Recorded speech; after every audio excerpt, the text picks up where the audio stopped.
So I think we handled COVID as well as anybody could. But the fact is, trucks were still moving a lot during COVID.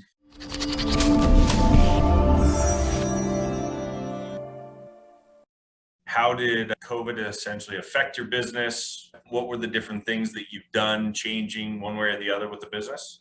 Are you still the driver of the overall direction of the business now that you've gotten out of your own way?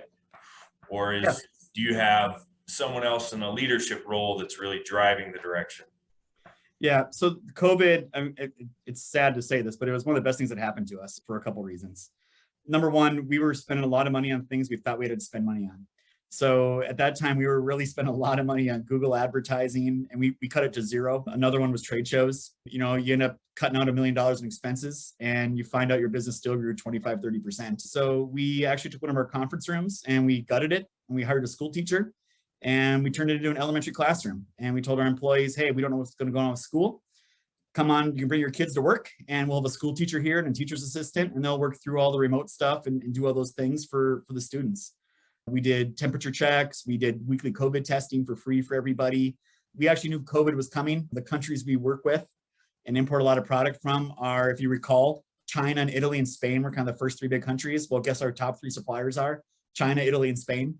So we actually had a plan beforehand. So as soon as kind of things happened, we immediately executed. We had all the resources. Everyone was at home within a couple hours when we made that call and working from home. So I think we handled COVID as well as anybody could.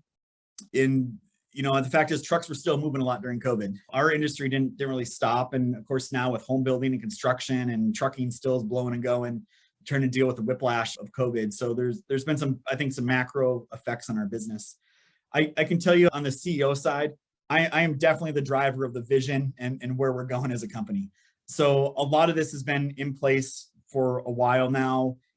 Obviously, I've gotten a lot of help to really clarify the vision on where we're going.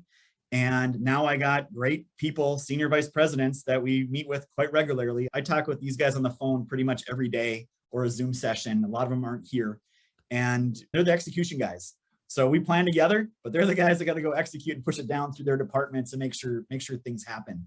I think this is awesome. I love the growth and the alignment of the goals and the strategic plan. I think one of the things that we've initiated is our quarterly check-in with my senior leadership team, and we have that off-site, and we bring everybody in. We actually stay in Airbnbs together, because I found that the togetherness, we're always talking, right? Always throwing out ideas, and we take away our to-do list and match that up with what we're going to be doing, kind of for the next quarter, basically. So it sounds like you're doing that too, and that's awesome. To that point, I know you're doing quarterly planning, but here's the formula that I give to CEOs who are not doing it. If you have 50 people in your organization and they're all working 40 hours a week, and there's 13 weeks in a quarter, you're leaving to chance 26,000 hours of productivity. You're just letting people figure out what they should be doing on behalf of the organization because you were, quote unquote, too busy to do the planning.